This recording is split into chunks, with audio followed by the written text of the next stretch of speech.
Hello guys, अस्सलाम वालेकुम। कैसे हैं? ठीक ठाक हैं। आज हम एक्सरसाइज 3.7 स्टार्ट करेंगे, जिसमें हम क्वेश्चन नंबर 6 और 7 पढ़ेंगे। और आज हमारा टॉपिक है जॉइंट वेरिएशन, तगय्युर मुश्तरक। ठीक है, लेट्स स्टार्ट।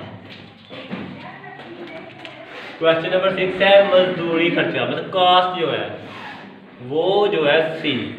अब मजदूरों की तादाद N, नंबर ऑफ लेबर्स की, और दिनों की तादाद D, नंबर ऑफ डेज में तगय्युर मुश्तरक है। तो इस तगय्युर मुश्तरक का मतलब है कि दोनों को इकट्ठा दिखना है, N और D को, दोनों के प्रोडक्ट को। कास्ट जो है वो हमारी जॉइंट वेरिएशन है number of labours and number of days की। अब हम इसको क्वेश्चन फॉर्म में लिखेंगे। C इक्वल है K, इसको खत्म करके वेरिएशन को हमने कांस्टेंट K लिखा, ND। ये हो गई क्वेश्चन नंबर 1। अब हमने सेकंड पार्ट इसका, पहले हमने क्वेश्चन बनाया, अब जो सेकंड पार्ट है इसमें हमने K की वैल्यू फाइंड आउट करनी है। जो 800 नंबर ऑफ लेबर्स है, N की तादाद है वो 800 है, और जो नंबर ऑफ डेज है वो है 13, और जो कॉस्ट है हमारी, जो खर्चा है हमारा 2,86,000, और जो K है उसको हमने करना है फाइंड आउट। अब ये तीनों वैल्यूज हम दर्ज करेंगे तो K को फाइंड आउट करेंगे। C की जगह लिखेंगे 2,86,000 इक्वल है K, और N की जगह नंबर ऑफ लेबर 800 है, और नंबर ऑफ डेज जो है वो है 13। अब हम कैलकुलेटर यूज करेंगे, उससे हम फाइंड आउट करते हैं। सबसे पहले हम 800 को 13 से मल्टीप्लाई करेंगे। जब 800 को 13 से मल्टीप्लाई करेंगे तो हमारे पास जो आंसर है वो आ जाएगा 10,400। अब इधर मल्टीप्लाई हो रहा है 10,400, इधर आ जाएगा डिवाइड, 10,400 इक्वल आ गया K के। अब हमने इसको डिवाइड कर देना, 2,86,000 डिवाइडेड बाय 10,400, तो आंसर हमारा आ गया 275। तो ये जो K की वैल्यू आई है 275, इसको पुट करेंगे क्वेश्चन नंबर 1 में।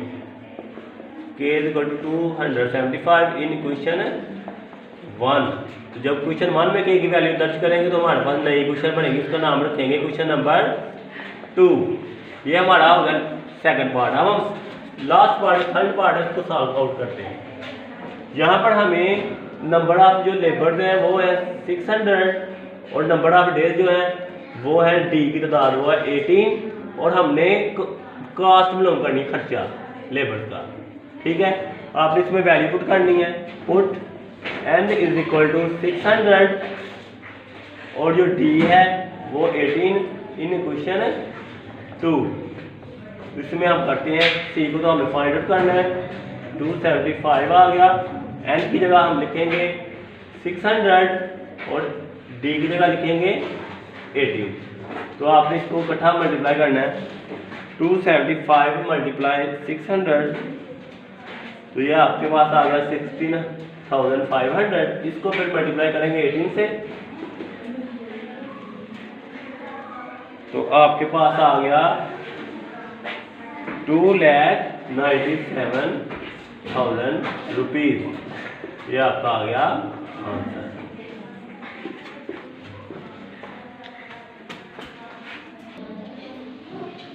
अब क्वेश्चन नंबर 7 है, एक स्टोन के बोझ, स्टोन के बोझ का मतलब C उसका है कैपेसिटी, उसको हमें पहले लिखना है का उसके कतर बोलते हैं मोटाई को, डायमीटर की चौथी कुव्वत, चौथी पावर।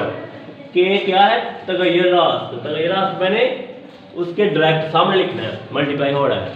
और इसकी लंबाई L, लंबाई का मीनिंग लेंथ के मुरब्बा के में तगय्युर मकूस है, चौथी पावर का मतलब 4 लिखना है। सॉरी, में तगय्युर मकूस का मतलब है कि इनवर्स वेरिएशन है, तो ये पावर आ जाएगी L की 2 मकूस है। तो इसको हमें सॉल्व करना है। C आ गया इक्वल आ गया K dot D power 4 over L square.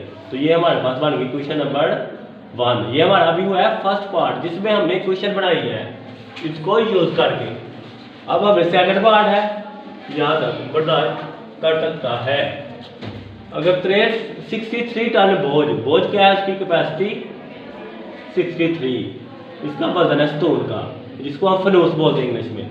और 60 इंच स्टोन को, ये उसका क्या है डायमीटर, कतर डी की वैल्यू 60 इंच 30 फीट तक बर्दाश्त कर सकता है। 30 फीट क्या है उसकी लेंथ।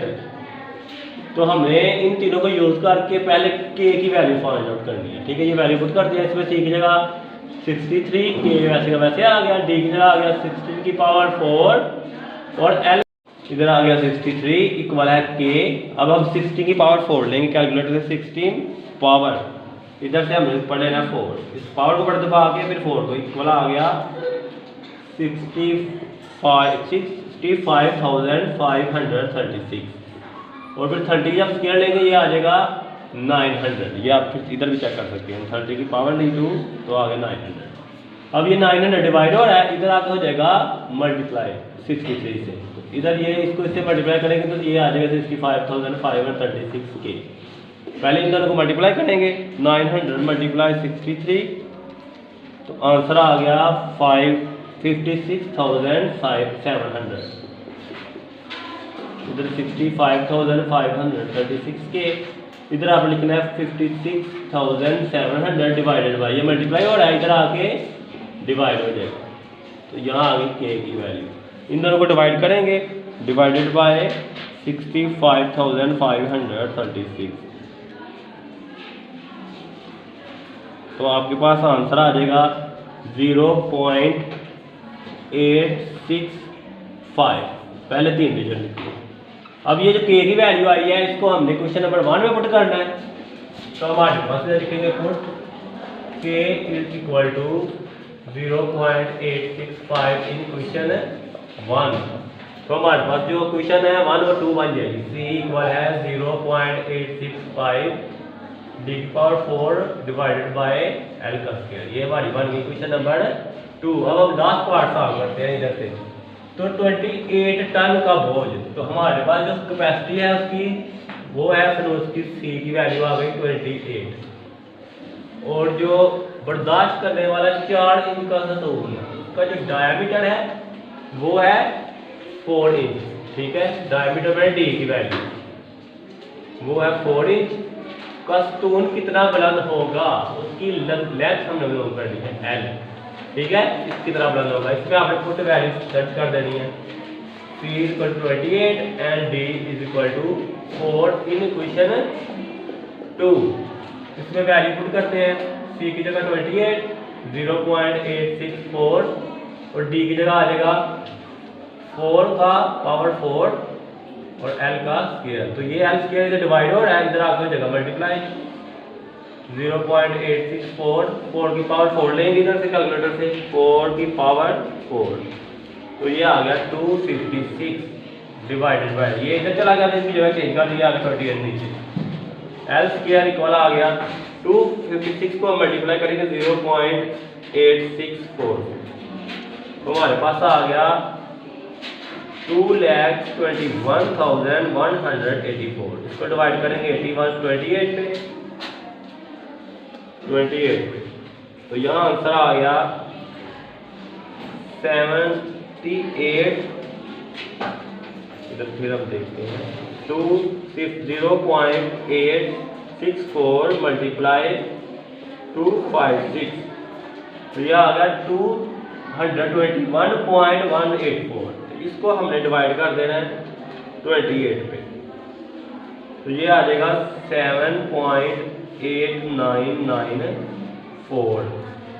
ये सब जो ये आपका आ जाएगा 28571। अब आपने जो लिया है इसका सिर्फ स्क्वायर रूट, जिसको बोलते हैं जज़रुल मुरब्बा, ताकि आपके पास एल की वैल्यू निकल आए। इस पे आपने ले लेना है जज़र 7.89942851। तो आपके पास जो एल आ गया, लेंथ आ गई 2.8 और आगे जो है उसको आप इग्नोर कर दें 2.8 फीट, यहाँ तक वो आंसर आ गया। कैसा लगा आपको मेरा लेक्चर? अगर आपको मेरी वीडियो पसंद आई हो तो वीडियो को एंड तक लाजमी देखिएगा और एंड पे लाइक कमेंट और शेयर कीजिएगा। और अगर चैनल पे फर्स्ट बार दबाए हैं तो हमारे मैथ चैनल को सब्सक्राइब कीजिएगा और दुआ में याद रखिएगा। अल्लाह हाफ़िज़।